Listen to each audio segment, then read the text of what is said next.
అత్తగారు ఆనవాయితీలు ఏమే అత్తగారి సేవ తరించిపోవాలో రెండో కార్యక్రమమే. అత్తగారి సేవ తరించిపోవా. అందులో మొదటి కార్యక్రమమే పొట్ట పూజ అని నన్ను సాగు కొట్టింది. ఇప్పుడు రెండో కార్యక్రమం ఎలా ఉండబోతుందో.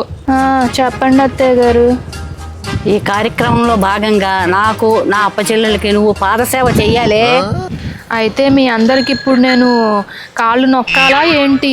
కాదు కాదు, అందరి కాళ్ళు కడిగి నెత్తిని చిమ్ముకుని ఆ రోజు మాకు ఇష్టమైనవన్నీ పెట్టి నువ్వు ఉపవాసం ఉండాలి.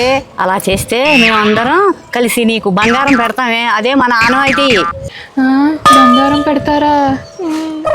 సరే అత్తయ్య గారు. మీ అక్క చెల్లెళ్ళు ఎంతమంది ఉన్నారు?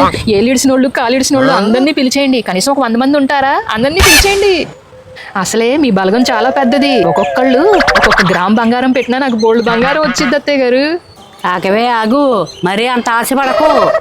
మేము మా ముక్కు పుడకలు తీసి పట్టుకుంటాం. నువ్వు వచ్చి ఒక్కొక్కళ్ళ దగ్గర గీక్కోవాలి.